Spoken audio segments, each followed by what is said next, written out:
Untuk membahas rencana penerapan pembatasan usia minimal pengguna media sosial, sudah bergabung bersama kami Nenden Sekar Arum, Direktur Eksekutif SafeNet. Halo, selamat malam Mbak Nenden, apa kabar Mbak Nenden? Halo, selamat malam. Kabar baik, Kabar baik ya. Iqbal. Mbak Nenden, langsung saja nih, bagaimana Mbak Nenden melihat rencana pemerintah untuk menerapkan pembatasan usia minimal pengguna media sosial?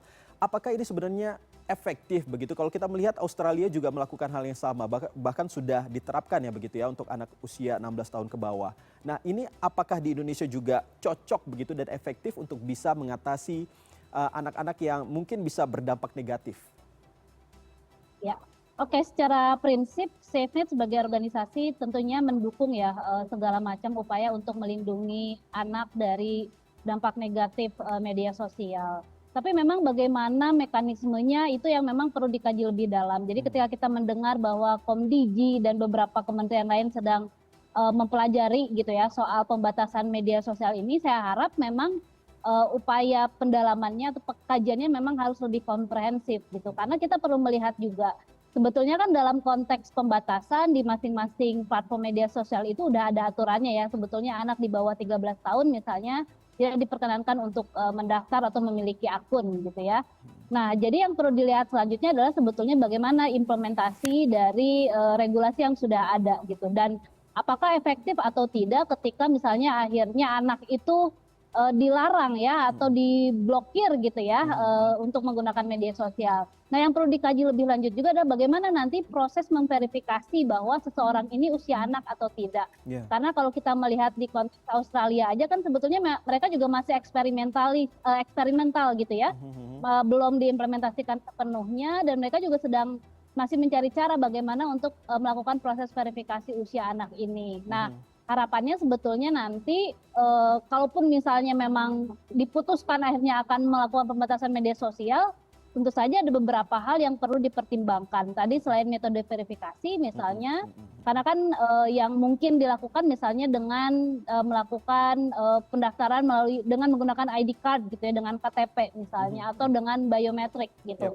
Nah, itu kan sebetulnya memberikan kekhawatiran baru gitu ya, ketika misalnya setiap pengguna media sosial harus menyerahkan KTP. Ini akan berhubungan misalnya bagaimana nanti pengelolaan data pribadinya gitu ya, bagaimana nanti itu ada kemungkinan untuk disalahgunakan untuk upaya monitoring pengguna media sosial misalnya, karena kan udah pasti tahu ya siapa yang punya akun A, itu KTP-nya siapa gitu. Nah, itu yang memang harus dikaji lebih dalam bagaimana nanti dampaknya kepada kebebasan berekspresi dan aktivitas publik di media sosial. Nah, Mbak Nenden, tentunya kita tahu bahwa media sosial itu sedikit banyak juga punya dampak positif.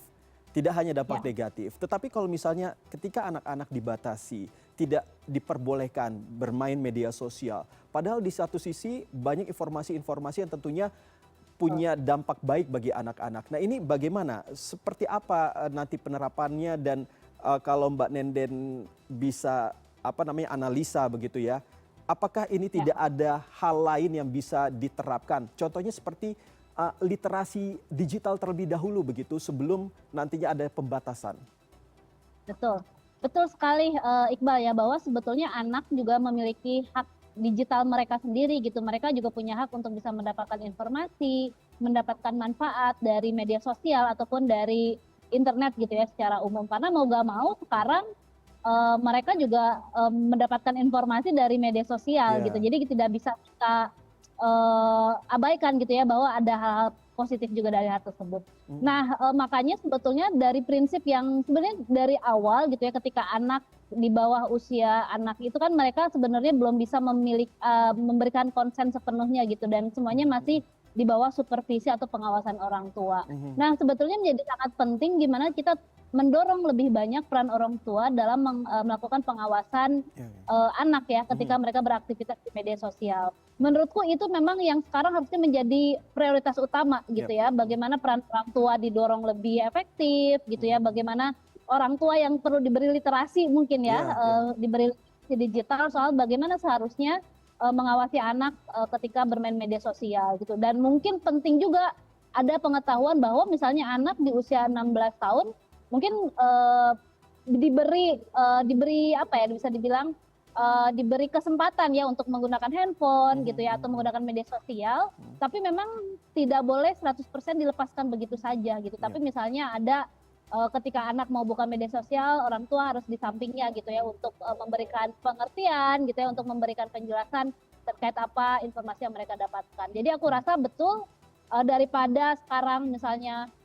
mau bikin regulasi baru, bagaimana kita mengefektifkan peran orang tua, peran sekolah gitu ya, dan bagaimana misalnya tadi konsep literasi digital itu juga bisa masuk dalam kurikulum sekolah gitu ya, itu menurutku juga bisa jadi salah satu solusi yang mungkin bisa kita dorong untuk saat ini, ketimbang plek-ketik-plek gitu ya, mengikuti negara lain gitu yang sebenarnya itu juga belum terbukti berhasil kayak gitu. Tapi sebenarnya kalau menurut analisa Anda, Mbak Nenden, di umur berapa sebenarnya idealnya seorang anak ini baru bisa benar-benar dilepas begitu untuk bisa bermain di media sosial?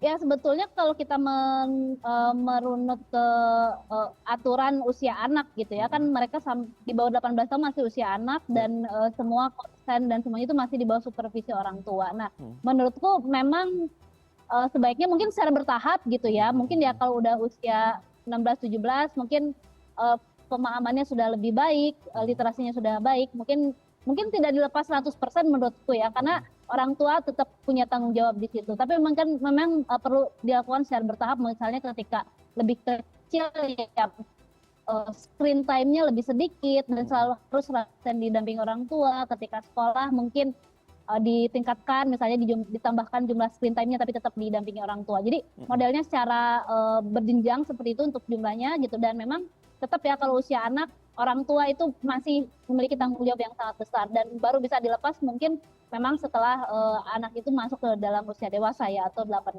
tahun. Oke, Mbak Nenden, bukannya pesimis, tetapi kalau kita lihat bahwa saat ini kita lihat ke belakang pemerintah masih fokus terkait dengan kebocoran data, lalu juga judi online begitu yang ternyata masih merebak dan lain sebagainya. Apakah Mbak Nenden yakin bahwa rencana pemerintah terkait dengan pembatasan ini bisa berjalan dengan lancar? Nah, ya tadi karena pemerintah juga masih mengaku sedang melakukan kajian gitu ya, dan selalu kami dorong bahwa ketika melakukan kajian tersebut melibatkan lebih banyak pihak-pihak lain ya, masyarakat sipil, organisasi-organisasi yang fokus pada isu anak gitu ya, dan keamanan dan lain-lain gitu, itu penting harus terus dilibatkan. Dan apakah ini akan mungkin berjalan lancar?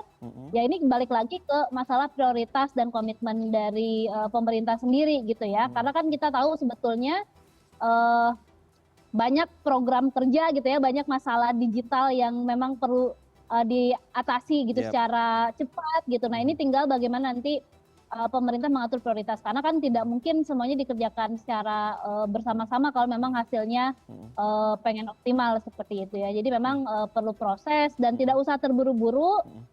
Kita coba dorong dulu dari tadi peningkatan peran orang tua, literasi digital, peran sekolah yang menurutku itu malah lebih bisa diintervensi ketimbang bikin aturan baru lagi.